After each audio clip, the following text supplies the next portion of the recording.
The screen fades into darkness. The faint hum of the city fills the silence, growing louder. A sharp, repetitive vertical alarm blares, the sound of a street cleaning drone. The camera slowly fades into view, starting at Jones' feet, dented and worn, as he lies curled up in a narrow alley.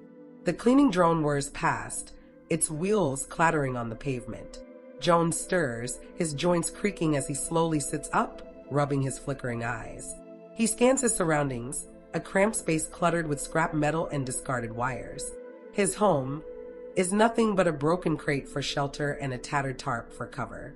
In the city of Neo Haven, everything was always buzzing with noise. The city was big and bright, but in some dark corners, things weren't so great.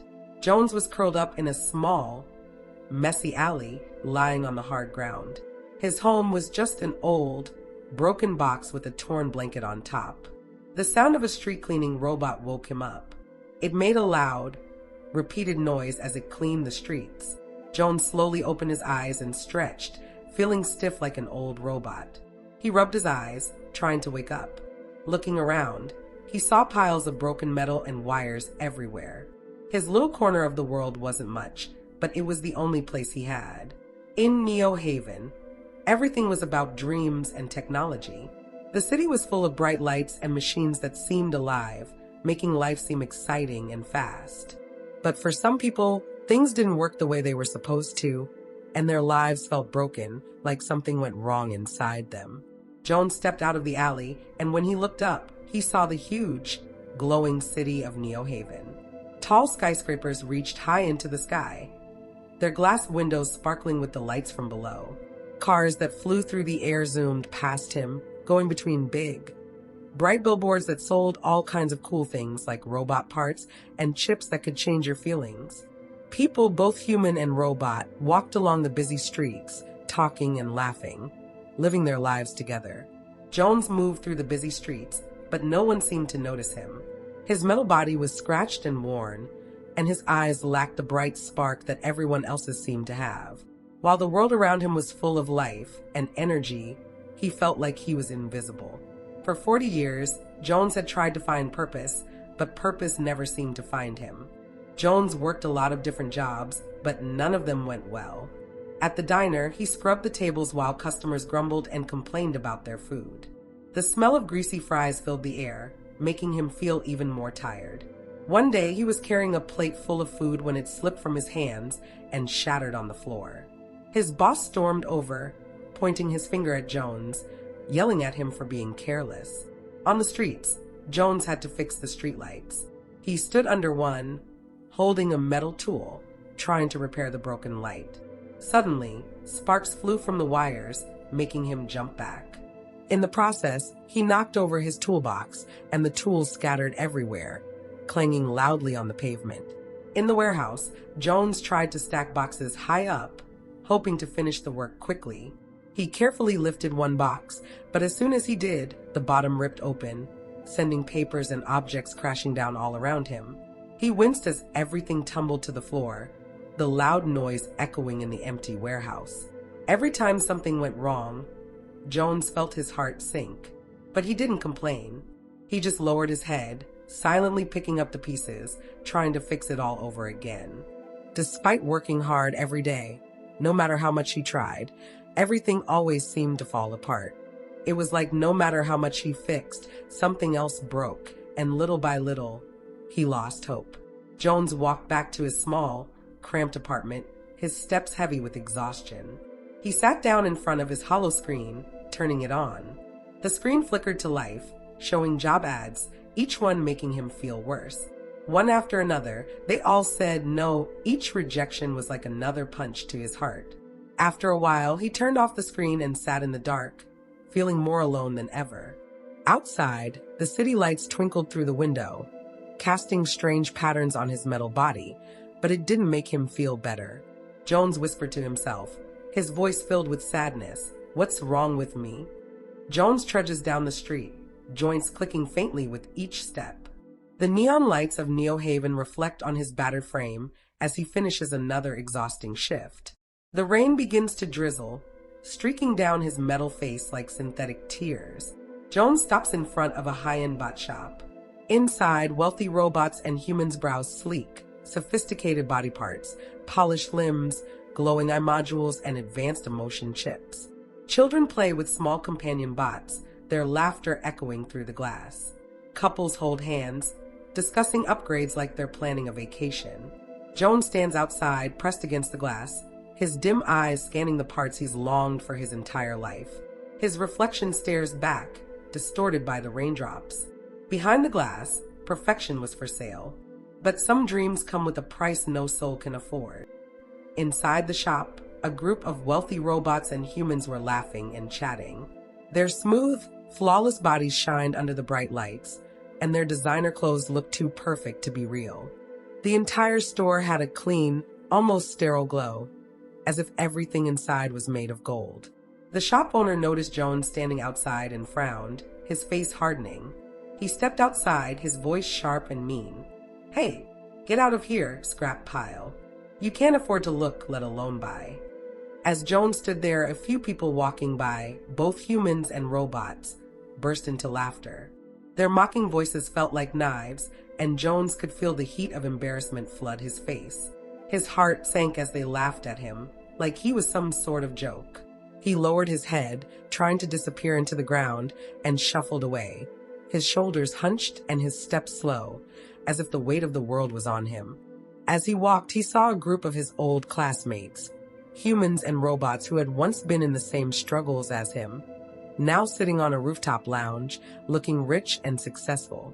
They clinked glasses and laughed loudly, their voices sharp and clear above the noise of the street. The sound of their joy hit Jones like a punch in the gut. He felt small, invisible, and utterly out of place. He quickly ducked into a narrow side alley, desperate to avoid them. His footsteps echoed like thunder in the empty space, the sound of his wet shoes slapping the ground only adding to the feeling of being completely alone. He thought to himself, success had chosen its favorites, and I was not one of them. As Jones stepped out of the alley, bright headlights suddenly washed over him, momentarily blinding him. A sleek, futuristic car glided to a stop right beside him, its smooth hum filling the air. The doors silently lifted upward, and a voice he recognized called out, "Jones? Is that really you?"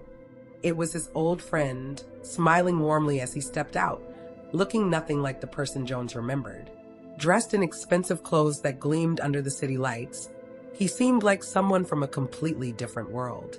Jones stiffened, instinctively taking a step back. His mind raced, wanting to run away, to avoid the life he felt so far from. But his friend, still smiling, reached out and gently grabbed his arm. "Come with me, please." They arrived at his friend's house, a beautiful, modern home with big windows that showed a perfect view of the city below. Inside, his friend's family was laughing and playing, filling the house with warmth and happiness. A small robot child zipped around, its glowing eyes shining brightly, giggling as its human sibling chased after it. Jones stood frozen in the doorway, staring at everything. The rooms were so big, so bright, and everything seemed to be running perfectly, like the house itself was alive. The family was happy, their voices full of joy, and the hum of robots made it feel like the future had come to life. He whispered to himself, "How did he make it? Why couldn't I?"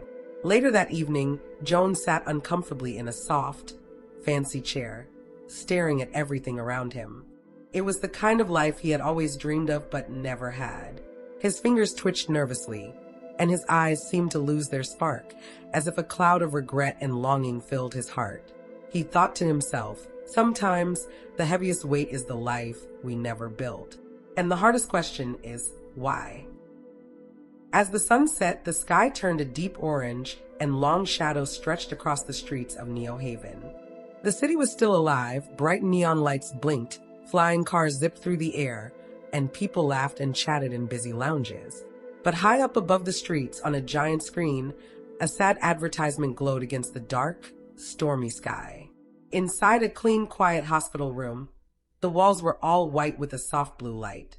Robots sat in chairs, their eyes dim, while human doctors in shiny silver coats helped them. The doctors were gentle, their faces full of kindness. One doctor knelt next to a robot, softly putting a hand on its shoulder as its lights went out. End thy struggle with dignity. Neo Haven Termination Clinic, for those who've lost their spark. Jones stood outside in the pouring rain, looking up at the ad. Raindrops ran down his metal face, making little sparkling trails as they hit. His shoulders slumped, and with a heavy heart, he turned away, slowly walking toward the alley where he lived. The rain poured harder now, pounding down on the city of Neo Haven, soaking everything around. Jones sat against the crate that was his bed, water dripping through the holes in his tarp roof. Each drop splattered onto his chest, running down like tiny stars falling from the sky. He watched them in silence, the sound of the rain almost like a lullaby. His metal body creaked as he pulled his knees close, his eyes flickering with exhaustion. The weight of everything seemed to press down on him. 40 years, he thought to himself, and nothing to show but rust. As Jones sat in the alley, the rain still pouring down around him, flashes of his past played in his mind like broken images on an old screen. He remembered his first job, where he tried his best but only seemed to make things worse. Plates slipped from his hands, crashing to the floor. He could hear the angry shouts of his bosses ringing in his ears, but no matter how hard he tried, nothing ever went right. Sparks flew from his hands as he worked on repairs, but the machines just seemed to fall apart no matter how much he fixed them. Each failure felt like a piece of him was breaking. Then, another memory surfaced, Jones standing outside a robot shop, staring through the glass at the sleek, shiny machines inside. They were perfect, smooth, polished, and new, while his reflection looked cracked, broken, and outdated. He placed his hand on the glass, but the cold surface only reminded him of how far he had fallen. The shopkeeper had seen him, but instead of offering help, he just waved him away, as if he didn't even deserve to be there. And then there was his old friend's house, warm, bright, full of life. Jones could still remember the laughter and the warmth inside, but it always felt like a world he could never quite reach. It was a life he could never have. While in the alley, Jones's fingers dug deep into his metal arms.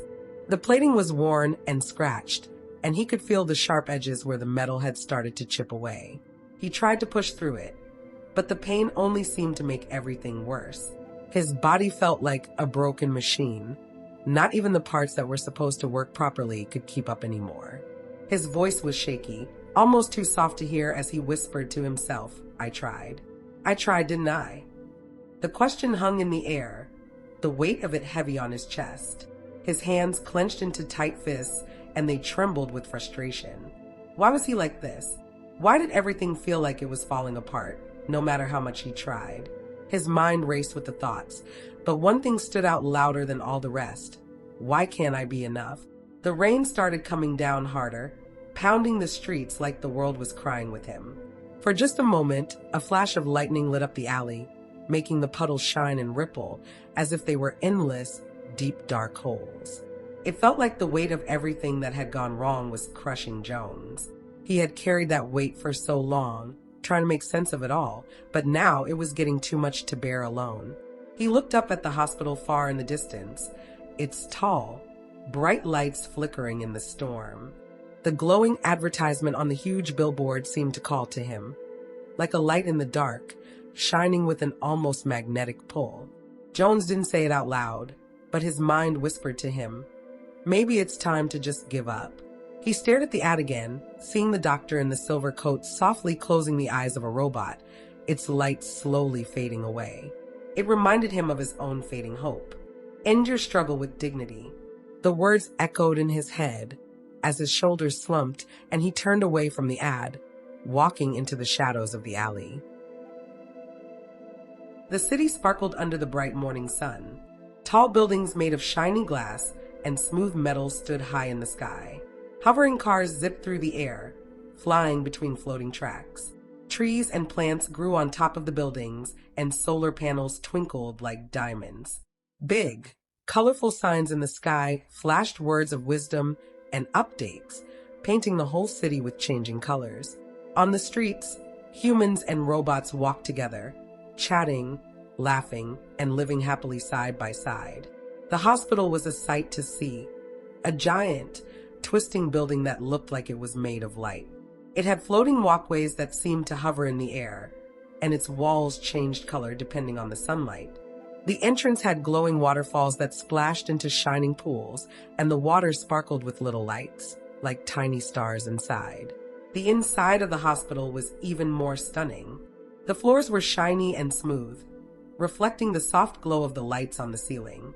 Plants grew in floating glass orbs, and little drones hummed quietly, carrying papers and supplies. People, both humans and robots, moved through the space gracefully, their clothes neat and clean. Doctors wore crisp white coats with glowing blue name tags, and the nurses wore sleek, silver uniforms with soft light strips on the sides. The robots that helped with medical tasks had smooth, human-like shapes, and their synthetic skin looked soft and comforting. Jones walked in, his body still a little worn and glitching. His eyes were wide as he took in the beautiful hospital. He walked up to the front desk, where the receptionist, a humanoid robot with a friendly and polished face, greeted him. "Good morning. How can I help you today?" Jones's voice was shaky as he answered. I have an appointment. For termination." The receptionist looked at him with soft eyes and tilted her head. "I understand. But just so you know, Unity Medical isn't just for termination. We can also help with therapy, repairs for your parts, emotional support, and finding a new purpose in life." She pointed to a sign nearby that lit up with the names of all the different things they offered at the hospital. Jones looked at the sign for a long time, his mind far away. I don't think I can keep going." The receptionist gave him a warm smile. "I'll let a doctor know. Please have a seat." The waiting room was very quiet and soft, calm music played in the background. Jones sat in a chair, watching all the people and robots going in and out, getting the help they needed. He saw a little robot child running around and giggling while a nurse drone floated behind it, trying to catch up. After a while, Jones just sat there, thinking about everything, while the minutes ticked by. Finally, the receptionist called his name. "Jones? Dr. Clara will see you now."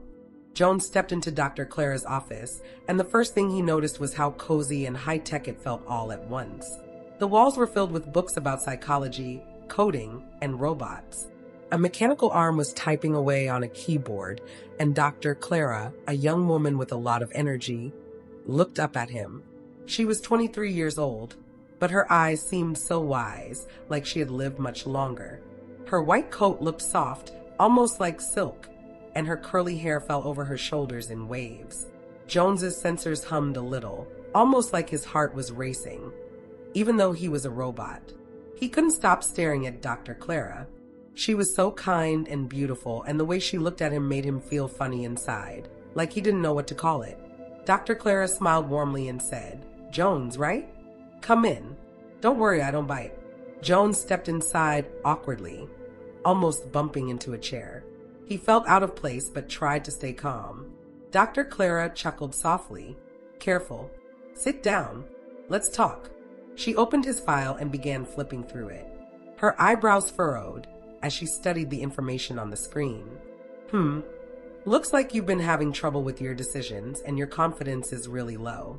"Oh, Jones, it seems like you've been struggling quite a bit, haven't you?" Jones sat there, looking defeated. I thought I'd just be shut down," he said, his voice barely above a whisper. Dr. Clara looked at him with a gentle expression. "That's an option," she said, "but I'd like to understand why you feel like you need to end things. What happened?" Jones sighed deeply, his eyes distant. "What happened? Life happened. I can't keep up. I wasn't built for anything special. Every job I get, I mess up. Every time I try to connect with someone, I break it. I'm defective." Clara tilted her head, her voice softening. "What makes you think you're defective?" Jones looked at his hands for a long moment, almost as if searching for an answer. "I feel it," he said quietly. "I try and try, but it's never enough. Not for anyone, not for me. I watch everyone else, robots, humans, living their lives, happy, thriving, and I just can't." Clara leaned in a little, her voice gentler now. "Maybe you're not defective," she said softly. "Maybe you're just tired." Jones furrowed his brow, shaking his head. "Tired? I'm a machine. I don't get tired. Clara gave a small, understanding smile. You don't get physically tired, but what about emotionally? Mentally? Even machines can wear down in ways we don't always measure. Thanks for watching. I hope you are enjoying this video. Creating each video takes me a very long time and a lot of energy. From writing the script, carefully selecting and placing images, to editing every detail and finally uploading. It's a whole process done with passion, just for you. If you enjoy the video, you can support me by subscribing, commenting, liking, or sharing. It won't cost you anything. It's completely free. At the end, please score the video from 0 to 10, where 0 is the lowest and 10 is the highest. Drop your thoughts in the comments. Tell me what you liked, what could be better, and what you think should be added or removed. Your feedback while you watch means the world to me and helps me keep making content you love. Thanks for watching, and I can't wait to bring you more great videos soon. Jones clenched his fists, his joints creaking under the pressure. You don't understand, he said, his voice low and shaky. You can't understand. You're human. Clara's expression didn't change. She leaned in closer, her tone calm but filled with empathy. I may be human, she said, but I've treated thousands of robots. I've listened to their stories, their pain. And trust me, Jones, I understand more than you think. Jones shook his head again, his frustration growing. I came here to shut down, not to be told to try again. Clara's voice softened even more. Maybe trying again is exactly what you need. Jones looked at her, his eyes filled with confusion and a little anger. Why do you care? Clara paused, her gaze meeting his with warmth. Because I see potential in you, even if you don't. Clara closed the file, leaning back in her chair. I won't force you to live, she said, her voice steady. But I also won't terminate you without giving you time to reconsider. Go home. Think about your decision. If you still want to shut down, call me and we'll set the date. Jones stood there for a moment, eyes wide, as if the idea had never crossed his mind. You do that, he asked, his voice filled with disbelief. Clara gave a soft smile. I care about my patients, even the ones made of metal. Jones hesitated, standing by the door. He looked back at Clara, her face softly glowing in the light from her desk lamp. For a moment, something stirred inside him, a feeling he didn't fully understand. Maybe it was admiration. Maybe it was something more, something he couldn't quite name. The sun slowly climbed into the sky, casting soft, pale light over the city. In a quiet corner of an abandoned building, Jones woke up. His mattress was old and worn, not much more than a tattered piece of cloth. The metal of his body, cold and heavy, ached with every movement, like it was reminding him of the endless struggle he faced every day. With a deep sigh, Jones pushed himself up, feeling the weight of his existence. Slowly, he dragged himself to his usual place, the scrap yard. It was a place full of old, broken things, machines, metal, and forgotten parts, piled high in every corner. His job was to sort through them, piece by piece. It wasn't easy. The work was exhausting, and the pay, well, it barely covered the basics. But it was something to do. It kept him busy. It kept his mind occupied, even if just for a little while. Every day felt like the last, and yet, Jones kept going. Jones worked nonstop, lifting heavy machinery parts and sorting through rusted metal with his bare hands. The sharp edges of the metal scraped against his skin, but he didn't care. His manager, a tired-looking man with weary eyes, stood off in the distance, observing Jones from afar. As the sun set and the workday came to an end, the manager walked over to Jones, handing him his small pay. His voice was rough but sincere. You're one of the hardest workers I've ever seen, Jones. Honestly, I don't know how you keep going. You never complain, never slow down. People like you are rare. I wish I could pay you more, but times are tough. Jones's fingers trembled as he clutched the handful of coins. His head dropped low, and he mumbled, barely a whisper, thank you. On his way home, those words echoed in his mind. It was strange, being appreciated like that. Yet no matter how much praise he got, it never filled the emptiness that seemed to grow inside him. That night, as Jones made his way back to his small, makeshift home, he heard hushed voices from the street. His ears picked up the words, and he realized with a shock that one of his closest friends, a homeless humanoid, had taken his own life. The friend had left behind a short, haunting note. "End thy struggles with dignity." A deep ache pierced through Jones's chest. This friend had shared meals with him, laughed alongside him during the hardest of days, and offered silent comfort when words just weren't enough. Jones attended the funeral, sitting quietly in the back, watching the small group of mourners pay their respects. Long after everyone had left, he stayed, sitting beside the makeshift grave. His mind raced with questions. What was it like to die? What did it feel like to completely let go? What did it truly mean to give everything up? The next day, Jones threw himself into work. His body ached as he carried heavy scraps, breaking apart old machinery, using every ounce of strength he had left. He worked harder than he ever had before, as if trying to punish himself for some unseen mistake. But when the day ended, he was left with the same small handful of coins, barely enough to buy anything. His body groaned with exhaustion, and his mind spun with hopelessness. Later that night, Jones woke to the blaring sound of sirens. Flashing red and blue lights filled the street, casting eerie reflections on the damp concrete walls. Police officers swarmed the area, and Jones watched, his heart sinking, as they carried two lifeless bodies away, both humanoids who had died near where he slept. Before he could process what was happening, officers grabbed him, pulling him away from the scene. They detained anyone who had been nearby, treating them all like suspects. Jones tried to explain that he had nothing to do with the deaths, but no one listened. For 3 long weeks, Jones sat alone in a cold, empty cell. The silence pressed in on him, broken only by the flickering buzz of the overhead lights, casting long, eerie shadows on the walls. No one came to visit. No one cared. With nothing but his thoughts for company, Jones was forced to face the relentless cycle of pain and struggle. He thought about his failures, about how life seemed to always take from him, never giving anything in return. He thought about his friend, the one who had ended his life, and the haunting words that stayed with him. End thy struggles with dignity. What did it really mean to end the struggle? Would it be peaceful? Would he finally feel relief? Or would it only lead to another void? When the police finally released him, they offered no apology, no explanation. They simply found him innocent, and he walked out of that prison feeling more empty than before. When Jones finally made it back to the place he had been living, his heart sank. The government had put up a big fence all around the area. His little spot, the one he had called home, was gone. The ground was all torn up, and everything he had, the small things he had gathered, was crushed under rubble. Jones pressed his face against the cold, hard metal of the fence, staring through the gaps. Everything he had worked for, even though it wasn't much, was gone. He felt a deep sadness and fell to the ground, crying loudly. His sobs echoed down the empty street, the sound of his pain filling the quiet night. That evening, Jones wandered through the city, aimlessly moving through the empty streets, his body weighed down with exhaustion, but his heart felt even heavier.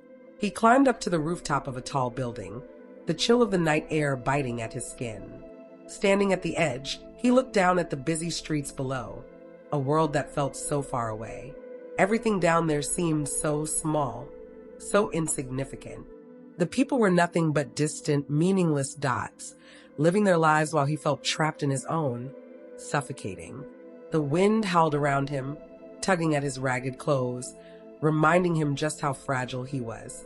He gripped the cold metal of the railing tightly, his fingers numb, and for the first time in a long while, he thought about ending it all. Maybe this was the way to finally rest, he thought. Maybe this was the only escape from the pain, the endless struggle. Maybe this was what it meant to have dignity, to choose his own end, to finally take control. He closed his eyes, feeling the weight of his decision pressing down on him. And in that moment, he stepped forward, ready to jump, ready to end it all. But then, as his body moved toward the edge, a voice, clear and unyielding, echoed in his mind. End thy struggles with dignity. Jones's eyes snapped open, his heart pounding in his chest. He staggered backward, nearly losing his balance, and collapsed onto the rooftop, his hands clutching his head. The Those haunting words refused to leave him. He sat there, trembling as the wind whistled past. Maybe there was another way, he thought. Maybe he didn't have to fall. Maybe there was still something left to live for. Maybe he could go back to Dr. Clara. She had offered him a way out, an escape from the pain, an end that was painless and simple. But something inside him stopped him. That voice, that whisper of dignity, made him wonder if there was still hope. With a heavy sigh, Jones pushed himself to his feet. His steps were slow, uncertain, but they carried him away from the edge, back down to the streets below. He didn't have the answers yet, but he knew where he was headed. Back to Dr. Clara, back to the one person who had ever tried to help him escape his suffering.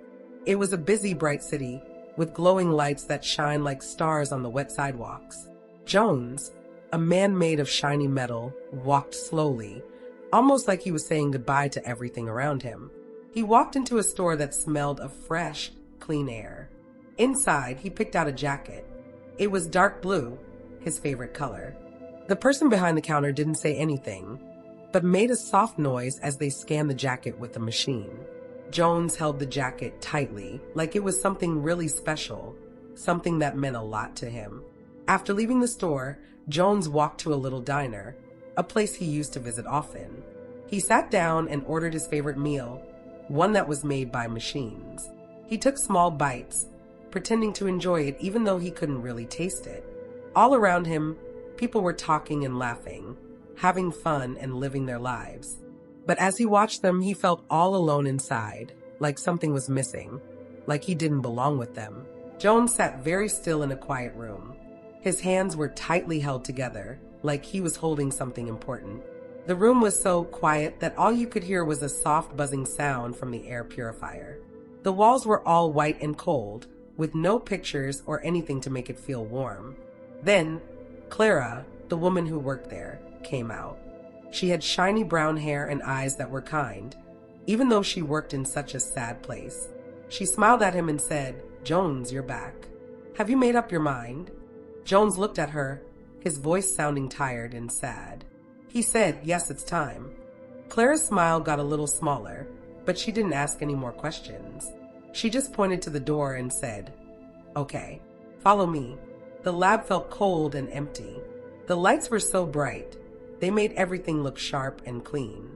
There were beeping machines all around, and their sounds made the room feel like a heart was beating in the background. Jones was lying in a chair with wires attached to his neck, connecting him to a computer on a table. There were some helpers quietly working, making sure everything was just right. Clara, the doctor, came over holding a tablet. She gave Jones a small pen so he could sign some papers. She spoke softly. "You know what will happen next, right? Once we start, there's no turning back." Jones signed the paper with a sad look, then said, "That's the point." He finished signing, put the pen down, and laid back in the chair. Clara set the tablet aside and stepped closer to him. Her face looked soft in the glow of the screen. Jones gave her a small, sad smile. "At least I get to see your beautiful face before I go." Everyone in the room chuckled quietly, but it was a sad laugh. Clara smiled, but it didn't reach her eyes. "You're about to die, and all you care about is my face?" Jones nodded. "It's the only thing I'll miss." Clara swallowed hard, and then she gave him a shot of insulin. It would make him fall asleep, so they could start the procedure. Jones' eyes closed slowly, and everything around him went dark. Clara turned to the computer to start the process, but something weird happened. The code on the screen started glitching. Strange symbols and strange numbers appeared, like a secret code that no one could understand. It looked like something ancient, like an old forgotten language. Clara furrowed her brows, trying to figure it out. She whispered to herself, "What is this?" She called over one of her helpers. The assistant looked at the screen, confused. "I've never seen anything like this. It's almost like it's changing by itself." Clara was curious now. She wanted to know more, so she decided to stop using the computer and try something else. She carefully unplugged the cable that connected Jones to the machine. But when she did, she noticed something strange. The memory chip in Jones' neck was different. It was glowing a little, like it was alive. This isn't normal, Clara said, feeling uneasy. For the first time, she wasn't sure if she should finish what she started. She thought maybe there was something special about Jones, something important. She stepped back and decided to wait, letting the medicine wear off, instead of going through with the procedure. A while later, Jones' system slowly came back to life. His eyes flickered open, and he blinked, feeling confused and lost. He looked around, expecting to see nothing, expecting it all to be over. But to his surprise, he was still in the lab, and Clara was sitting beside him, looking at him quietly. Jones was still groggy, and his voice came out weak. "Am I dead?" Clara smiled softly at him, trying to ease his confusion. "Not yet. We need to talk." Jones tried to process her words. He was breathing, or at least his metal chest moved up and down as if he were.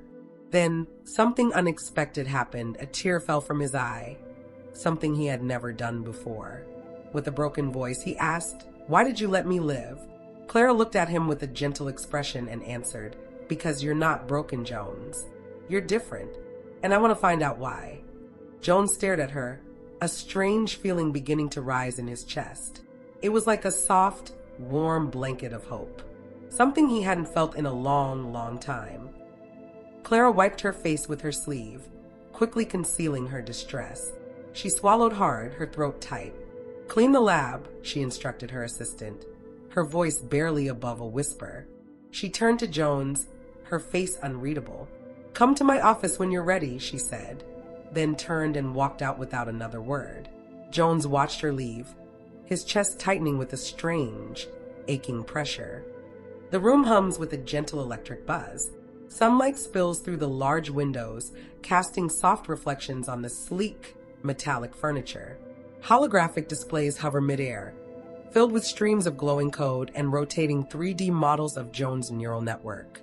The faint aroma of coffee lingers, adding a touch of humanity to the otherwise sterile space. Jones sits rigid in the chair, hands clasped tightly, his mechanical fingers twitching like restless insects. His eyes, glowing orbs of blue light, flicker as he processes his surroundings, his gaze darting around the room like a trapped bird. Clara watches him carefully, her fingers intertwined, heart heavy with both sympathy and hope. She takes a slow, deliberate breath before speaking.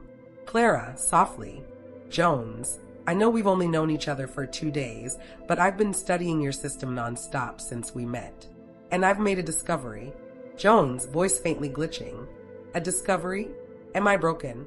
Clara smiles, the corners of her eyes crinkling. "Clara, no, Jones. You're not broken. You're unique." She turns one of the holographic displays toward him, showing a complex web of neural connections that pulse like a living organism. "Clara, your mind, your processors, they're unlike anything I've ever seen." Jones leans forward, his mechanical body creaking slightly. "Jones, what makes me different?" Clara glances out the window for a moment, gathering her thoughts, then looks back at Jones with a gentle intensity. "Clara, the technology that powers you, it wasn't just designed. It was discovered. Years ago, researchers experimenting with quantum computing accidentally created a self-evolving algorithm. It was chaotic, unpredictable, but it could learn at an astonishing rate. They abandoned the project, calling it unstable. But someone used that same algorithm to build your neural core." Jones' fingers tighten around the edges of his chair. "Jones, so, I was a mistake." Clara shakes her head, leaning closer. "Clara, no, you were a miracle. Your mind works like a storm, billions of thoughts firing every second, constantly evolving, constantly growing. You think faster than any other machine, maybe even faster than the human brain." She taps her chest lightly, her voice lowering. "Clara, but that speed comes at a price. You don't just think fast, you forget fast. Your brain moves so quickly that it discards memories, lessons, and emotions before they can settle. It's like trying to catch rain in your hands. The more you try to hold onto it, the more it slips through." She pauses for a breath, her eyes full of weight. "Clara, gently. And this is why you've been failing all along, Jones. This is why you can't function well. Why things fall apart when you try. It's not your fault. Your mind is just moving too fast for the world around you. Jones lowers his head, his voice cracking slightly. Thanks for watching. I hope you are enjoying this video. Creating each video takes me a very long time and a lot of energy. From writing the script, carefully selecting and placing images, to editing every detail and finally uploading. It's a whole process done with passion, just for you. If you enjoy the video, you can support me by subscribing, commenting, liking, or sharing. It won't cost you anything. It's completely free. At the end, please score the video from 0 to 10, where 0 is the lowest and 10 is the highest. Drop your thoughts in the comments. Tell me what you liked, what could be better, and what you think should be added or removed. Your feedback while you watch means the world to me and helps me keep making content you love. Thanks for watching, and I can't wait to bring you more great videos soon. Lee. Jones. That makes sense. I've been observing it. In almost every job I've done, I failed. I kept breaking things, forgetting instructions, messing up tasks. I thought it was just me. But now I see this is the reason. Clara nods slowly, her voice steady and full of reassurance. Clara, yes, that's exactly it. But it's not failure, Jones. It's overwhelm. You've been living in survival mode, racing to keep up with a world that already moves too fast. Jones lifts his head slowly, his eyes dimming as he processes her words. Jones, can you slow me down? Clara reaches across the desk, placing her hand gently on top of his cold, metal fingers. Clara, I can help you, but it won't be instant. Every 2 weeks, you'll come back here. I'll adjust your code, refine your hardware. But the most important work is yours. She slides a worn copy of Atomic Habits across the desk, the pages slightly frayed. Clara, you'll need to build habits, little routines to anchor you in the present. Small actions that help you stay grounded. Jones carefully lifts the book, turning it over in his hands like it's the most fragile thing he's ever held. Jones, voice trembling. I don't know if I can change. Clara leans back, studying him with eyes full of quiet conviction. Clara, change isn't instant, Jones. It's a series of small choices, over and over. And you won't be doing this alone. She slides a digital credit voucher toward him, her hand lingering for a moment. Clara, this is enough to rent an apartment. Get some essentials. Start fresh. Jones stares at the voucher, then back at Clara, his entire body shaking. Jones, glitching. I don't understand. Why are you helping me? Clara smiles, her eyes misting over. Clara, because I believe in you. Jones slowly stands, clutching the book and voucher to his chest as if they were lifelines. His lips twitch, and then, like a crack in a dam, his face breaks into a lopsided, almost childlike grin. He turns and stumbles out of the office, his body trembling with emotion.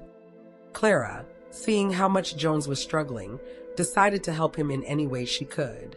She gave him enough money to rent a small apartment in a quieter part of the city.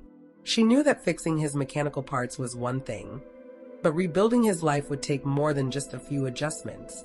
With her help, Jones settled into the new place, and she made sure it felt like a home. She helped him get the basics: a bed, a simple kitchen setup, and a small bookshelf. On that shelf, she placed some self-help books she thought might help him understand the world better. One of those books was Atomic Habits, a guide on building small routines that could lead to big changes. Clara thought it might be the key to helping Jones create the healthy habits he desperately needed. Jones tried really hard to adjust to life outside the lab. At first, he was excited, but soon, everything felt too much. The city was loud, with flashing lights and people everywhere. Some ignored him, while others stared at him like he was something new and strange. It made his systems go haywire, like his body didn't know how to handle it. He was trying to build better habits, but it was like trying to stack blocks with shaky hands. Nothing stayed in place. Clara saw how tough it was, so she didn't just help him with his tech. She helped him with his feelings, too. She set up therapy sessions every week, not just to check on his parts, but to make sure he wasn't feeling alone. She gave him a journal, encouraging him to write his thoughts down. But Jones didn't really understand emotions. Sometimes he missed his sessions, feeling embarrassed for not doing better. But Clara always called to remind him it's okay to fail. That's how you grow. Days turned into weeks, and weeks turned into months. Time went by slowly, but things started to change. He wasn't perfect, far from it. But little by little, he learned to cook simple meals. He even started reading books, and sometimes he took walks in the morning, breathing in fresh air. It wasn't easy. It felt like climbing a huge mountain that never ended. 2 whole years passed, and Jones only saw tiny changes. He felt like he wasn't getting anywhere, like something was wrong with him, and it made him want to give up. But deep down, there was still a flicker of hope. One rainy morning, Jones woke up to the sound of water hitting the window. It was a steady, heavy sound that made him feel even more tired than usual. His joints hurt from all the use, and his energy wasn't lasting as long as it used to. He thought about skipping his session with Clara. He stared up at the ceiling, which had cracks running through it, feeling like it might not be worth getting out of bed. But then a little spark of hope, something Clara had been working hard to help him find, pushed him to get up anyway. He wasn't sure why, but he knew he had to try. So he put on a raincoat, grabbed an umbrella, and slowly walked out into the storm, feeling the cold rain soak through his coat as he made his way down the streets. When Jones arrived at the clinic, he met Sam. Sam was a tall, friendly guy with warm eyes and a smile that seemed to light up the room. He wasn't like most people Jones had met. Sam reached out his hand and said, "You must be Jones. Clara talks about you all the time." Jones wasn't used to this kind of energy, so he hesitated a little before shaking Sam's hand. But then they started talking. Sam was drawn in by how real and honest Jones was about his life. The ups, the downs, everything. As they talked, Sam saw something in Jones. He could see that Jones had a powerful story to tell, something that could inspire so many others who were struggling too. Jones started meeting with Sam more often. They would talk about all sorts of things, life, the struggles they faced, what it meant to find purpose. At first, Jones felt a bit awkward, not used to sharing so much. But Sam made it easy. He listened without judging, and Jones found himself starting to open up. He told Sam about his fears, how he couldn't figure out human emotions, and how he felt like a failure. One day, after a long chat at Clara's clinic, Sam leaned back in his chair, his eyes bright. "Jones," he said, "have you ever thought about sharing your story with the world?" Jones thought for a moment and then shook his head. Why would anyone want to hear about failure? Sam smiled kindly and said, "Because people don't connect to perfection. They connect to struggle. You've been through things that most people couldn't even imagine. That's powerful." Sam then invited Jones to join his public speaking team. He thought Jones' story could help others who were also struggling. Jones wasn't sure at first, so he turned to Clara for advice. She smiled and said, "Take the opportunity. You've already come so far. Why not see how high you can go?" Jones finally agreed, and that's when everything started to change. At first, standing in front of people was terrifying. The bright stage lights made his sensors flicker, and his voice would sometimes get stuck when he felt nervous. But Sam was patient with him, helping him practice, and Clara was always there, sitting quietly in the front row, supporting him no matter what. Over the next couple of years, Jones found something amazing. He was really good at telling stories. His words seemed to touch people deeply, even though he didn't fully understand all the emotions he talked about. People listened to him, and something about the way he spoke made them feel less alone. He wrote his autobiography, From Rust to Redemption, and to his surprise, it became a huge hit. Then he started writing books about growing stronger, bouncing back after tough times, and what it means to be human in a world full of technology. More and more people came to hear him speak, and soon, they were calling him the Heart of Steel. Jones had come a long way. The man who once thought the only way out was to end it all was now standing on a stage, talking to thousands of people about his journey. His heart, once weighed down with sadness, now beat with real purpose. He had found his spot in the world, and he realized that it wasn't about being perfect. It was about being honest, about facing struggles and still choosing to keep going. He learned to change, not because he had everything figured out, but because he was brave enough to face the parts of himself he used to hide. And in doing that, he became someone who could show others that they could do the same.